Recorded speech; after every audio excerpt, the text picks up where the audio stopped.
kala gudoomiye hore ee ururka horumarinta dhalinyarada Soomaaliyeed Ayuub Jeelaani Sheekh Xuseen ayaa waxa uu isagana carabka ku adkeeyay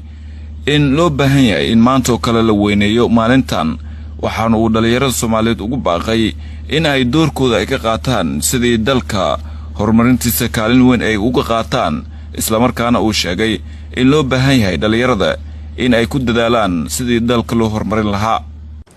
بسم الله الرحمن الرحيم السلام الله عليكم ورحمة الله وبركاته waxaan hambaliyo u dirayaa dhammaan dhalinyarada Soomaaliyeed meel walba ay dacaladeedii ka joogaan waxaan ugu hambaliyaynayaa maalinta dhalinyarada Soomaaliyeed oo ah maanta maalintii loo asteeyay 15 Maaj ama 15 May oo ahayd maalintii la aasaasay ururka gobonimada SYL oo maanta ka soo wareegtay 77 sano waxaan ina soo gaarsiiyeen xurnimadan maanta ku naaloonayno waxaan hambaliyo u dirayaa dhalinyarada Soomaaliyeed oo kaalin weyn ka qaadanaya horumarinta dalka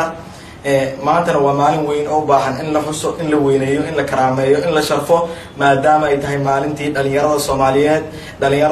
waxaan hambaliyaynayaa kuwooda ku jira difaaca kuwooda ku jiro maxay ahayd arrimaha bulshada kuwoodii samafalka oo meel waliba kaalin ka geysanaya dhalinyarada Soomaaliyeed maanta waxay hormuud u yihiin horumarka dalka dhalinyarada maanta waa mustaqbalka maanta dhalinyarada maanta waxay horseed u yihiin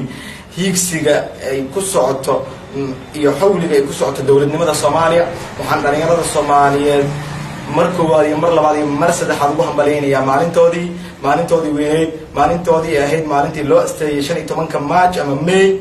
waxaan dhalinyarada Soomaaliyeed kula dardaarmayaa inuu shaqeeyo fikirkooda ayna la adeegsanin dhalinyarada waa inay kaalin weyn ka qaataan siyaasadda dalka iyo maxay ahayd kaalin ay ka qaataan maxay ahayd amniga dalka dhalinyarada waa astaan qaran waa astaan umadeed waa udub dhaxaadka dalka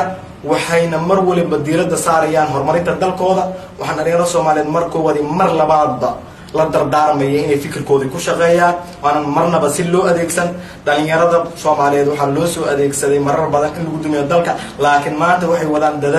dadaal kuwaas ah inay ku horumariyaan dalkooda kuwa ciidamada qalabka sida ku jira waa dhalinyaro u badan waxaana madaxweynaha Jamhuuriyadda Federaalka Soomaaliyeed ka codsanaya uguna baaqayna maanta